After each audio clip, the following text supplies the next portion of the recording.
Good day, everybody, and welcome to my latest episode on my YouTube video series. And today I'm going to talk about episode 54, which is 3 reasons why I think that the Johor Bahru property market will push up in the quarter 4 of this year, 2024. Right, and as per usual, let's start this video with an introduction on myself. Director of Alpha Marketing, Still in China, Malaysia. So my name is Ryan. What's that, Ryan? 6,000 incoming supply in Johor. This is I'm writing thank you for attending today's presentation on Skandar, Malaysia. My name is Ryan Khoo and I'm in Malaysian. I'm a Singapore PR. I've been living in Singapore since 2009, so I'm semi-Singaporean. I'm a property investor. I've been doing property investment since 2007. I'm most well known for, I'm also a property agent, right? I'm most well known for talking about Johor Bahru properties and retirement topics in Malaysia. I've been on Property Guru, iProperty, Estate Property. I've written articles for HProp, and I've been on many property platforms and forums to talk about real estate investment in general. So today's topic is basically why I think the Johor property market will push up in quarter 4. Now, I'm here to share also my first slide, actually some interesting information from the Socio-Economic Research Center. These slides were sent to me by Ho Chin Soon. Thank you very much. Right, and a couple of trends I want to show you, right, that number one is that you will notice that actually in the past 1 year or so, right, property trends in Johor have been quite good, right? Transactions are up, value of transactions are up, whether in residential or industrial or commercial, right? And you also notice that the overhang, what is overhang? Overhang is unsold stock, right? That means developer build a house or build an apartment and completed already, but cannot sell, right? So you see that unsold stock in Johor has also dropped, right, in the past 1-2 years. So actually post-COVID, sales has been pretty good, right? And unsold stock has been going down. Now, in fact, if you remove Forest City from this equation, actually the unsold stock will be even better. I always tell people that Johor always looks bad in these numbers because of Forest City. But if you remove Forest City, actually this number will drop quite a lot. And Johor property market is actually more healthy than it looks. But overall, you can see that transactions in Johor are doing well. The market is doing well. Now, the first reason why Johor property market will push up in quarter 4 is actually the special economic zone. Now, unless you haven't been reading the news, you will know that since early this year, the Malaysian and Singapore governments have been talking about a new special economic zone in Johor Bahru. Now, what does this special economic zone entail, right? Number one, is tax incentives. This will be for businesses, this will be for employees, right? We will find out more details when it's announced, right? So to encourage people to open business and work here. Number two is free flow of goods.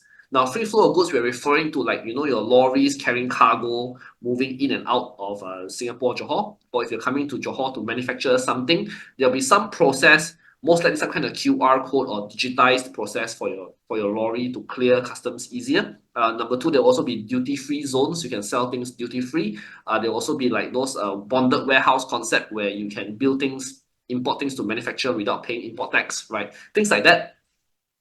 Very likely in discussion right now. Number three is a clearance of human traffic, right? Like if you probably know, if you go to Johor today, Singapore immigration already have QR codes, so you can scan. You don't even need to show your passport. You can clear immigration, right? And there will also be other things like the easy residency for retirees through the Malaysia My Second Home program, and also other maybe some kind of simplification of employment visas, right? Yeah, as I mentioned earlier, you can now use QR code to clear immigration. This has been since earlier this year. And you can also use e-gate, right? If you're traveling by bus, right? There's an auto gate, e-gate, both at the Malaysia and Singapore immigration. Similar, like you cross in like airport, right? You just scan. You don't really need to see a custom officer human, right? So the other thing that we will also probably be doing is actually already being done right now is renewable energy cooperation. Now, this is where Malaysia sells electricity to Singapore. This has been happening since last year. Singapore wants to buy green energy. Now, Sarawak in East Malaysia, they have a lot of hydroelectric dams that produce cleaner energy. So Singapore has been buying that. Next thing that's also trade promotion, industry collaboration, and managing talent. Now, this is, and also, of course, the Forest City will become some kind of financial zone with some kind of financial zone incentives. Okay, so if you take note at the history of it, right, this was in the MOU document, right? The Johor, Singapore is actually Johor's second largest foreign investor in 2022 and contributed 70%, right, of total foreign direct investment in manufacturing sector. It means 70%, or means a lot of factories in Singapore are already going to Johor. 70% is from Singapore, right? Manufacturing sector. So that says a lot, right? On what's happening in manufacturing in Singapore, Johor right now. A lot of Singapore factories are expanding or relocating into Johor. Okay, and this is an article talking about a survey done by the Singapore Business Federation. They interviewed their members, over 160 businesses. Over 90% are interested to do more business in Johor Bahru in a special economic zone, and actually over 50% are already operating in Johor Bahru today. Okay, so the next SEZ meeting will actually be in November. Initially, we were told that it will be September, October, which is now, but since there's a lot more work to be done, and the next announcement will now be in November. Okay, the second big piece of news that will push up JB property prices is the return of the high-speed rail. Now, in case you're not familiar with the high-speed rail, I have an earlier video on this, on what the high-speed rail is. You can go and watch that video to find out what's a high-speed rail in more detail. But the high-speed rail very likely will make a comeback later this year, Q4 to be specific. I have been told by many industry sources that this project is like 90% guaranteed, that there is a working model on how the government in Malaysia is going to fund this, right? The high-speed rail will link Singapore, Jurong East, right, all the way to KL, right? And KL is in a new area called Bandar Malaysia, or they might rename it, I think. But basically, it will connect. There will also be a secondary service that connects all these smaller towns. Now, the important thing for Johor is that actually there's going to be a station, right, in Iskandar Puteri, right? So the high-speed rail will definitely push up property prices, especially those in the west, which is Iskandar Puteri, right? The station is actually somewhere in Gelang Patah, not too far from Forest City. Forest City very likely will receive some kind of LRT link for it, right? But there will be a station here, and this will definitely be a boost for all the properties near Bukit Indah, Iskandar Puteri area when the high-speed rail comes back, right? So this is we're quite certain, or at least very, very high confidence, that the high-speed rail project will come back. Okay, the last thing, or the third item, which why I believe that this will push JB property prices, is that US interest rates are poised to come down now. If you guys know, the US Federal Reserve has finally decided that they will cut interest rates, right? I think the question now is cut how much and how fast. I think this thing has been talked about since last year, right? When the US will cut interest rates. And when US cut interest rates, I think the first thing that will happen is that Malaysian ringgit will strengthen, right? And that will encourage more people to put assets into ringgit assets, right? Including Johor Bahru property, right? And this is the biggest thing ever. It will benefit Malaysia as a whole, but I think Johor Bahru especially will see a lot of interest as a result. Okay, and actually, we've already seen it recently. The ringgit has really improved recently because of this expectation of a US interest rate cut, right? So recently, the US has dropped to ringgit, right? And that by extension also the Singapore dollar. Okay, so there are a couple of other bonus reasons, right? Although they are not in my top 3 reasons, I think these are secondary reasons that will also help push up or support the Johor Bahru property market, right? Number 1 is actually RTS construction progress. Now, if you guys been watching this SCM Southern Corridor, they have a very fantastic YouTube channel that shows a month-by-month progress of the RTS construction. Go and watch that video if you haven't seen this already. Now, pay attention to this. They've actually built the middle structure, which is some kind of, I guess it's some kind of decorative structure, like it doesn't actually serve any practical purpose, I think. But it's a bit of a milestone thing, right? By year end, the infrastructure portion should be done, right? And then next year, we should expect to see the train system itself being installed on the structure, and then they'll probably run some train testings and things like that. That will probably take over 2025 and 2026, right? Including immigration processes and all that. But RTS construction, when you see things like this, people get a lot of confidence that RTS has really been built and more people will come in. Okay, other things that I want to pay attention to, take your attention to, is the new launches in Johor Bahru. Now, as far as I can tell, there's at least 3 to 4 new launches coming to JB City Centre, right, by Q4 of this year or early Q1 2025. When I say 3 to 4, when I say JB City Centre, I'm referring to walking distance to RTS. Now, as you guys may know, I only like property that can walk to the train. If you cannot walk, you are drive distance, then I think it's not so good, right? I prefer to buy those that can walk. If you're going to be an investor, to buy JB, ideally those walking distance to the RTS, right? So there's at least 3 or 4, and the new pricing norm is going to be 1000 PSF minimum. Very few, if any, will be priced below this. Majority will be priced 1000 PSF minimum. A lot of them will hit 1000, 2000, 3 per square foot pricing. This will be the new range of pricing for JB City Centre moving forward.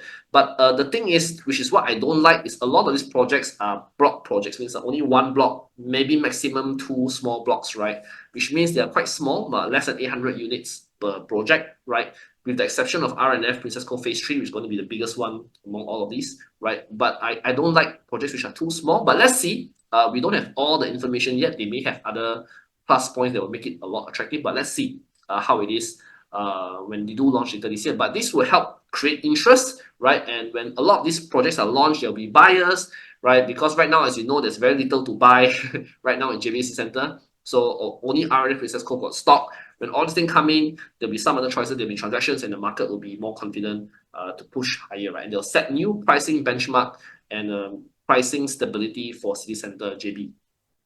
Next thing is Singapore general elections. Now, actually, early this year, I thought Singapore GE would happen by this year end. Maybe it might not happen this year, and it might happen next year. But if it happens this year, and I think it's good. We all expect PAP to win, although PAP will probably have a difficult time this time around. But I mean, expectations that Singapore PAP will still win, Lawrence Wong will still be Prime Minister, and that will set some stability for Johor-Singapore relations, right?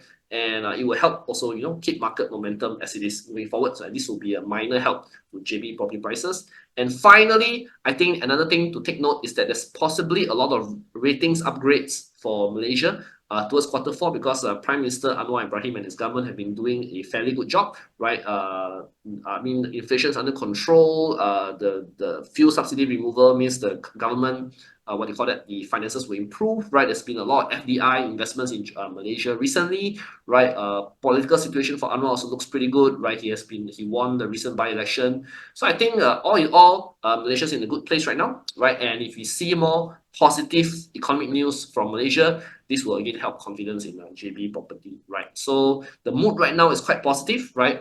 If you own real estate in Johor, the mood is a lot better now compared to the past 2-3 years, right? If you're looking to sell, it's a good time to sell. If you're looking to buy, it's also a good time to buy, depending on what you're buying, depending on what you're selling, right? Of course, if you, like me, own some property from 10, 12 years ago, maybe you're still underwater. Not everywhere in JB is so positive. Generally, it's positive, but not some places more than the others. But the mood right now is quite good, right? I think we can only expect the market to get better. Rental is also quite strong. The best it has been, I think, in the past 10 years, right? So yeah, it's a good place to be. If you're looking to buy into the JB property market, I think the time is still now. Be prepared, be ready to come in, do your research, right? Spend more time in JB to understand the market better, right? So thank you very much. I hope you enjoyed this video, right? Give you some 2 cents about what's going on right now, how the mood is, right? If you like my content, you can feel free to scan this QR code to sign up to our mailing list, or feel free to contact me on my phone numbers 81261626 or my Malaysian number there if you're keen to find out more about buying property in Johor Bahru and how we can help. I'm a property agent there. I can link you with many other property agents to make the right deal for you in JB if you're keen to find out more about what's the best thing to buy for your own situation, right? Thank you very much. If you do like our content on YouTube, do like, share, and subscribe. Do share this video with all your friends or family if you find it interesting and help spread the word. Okay, thank you very much and bye-bye.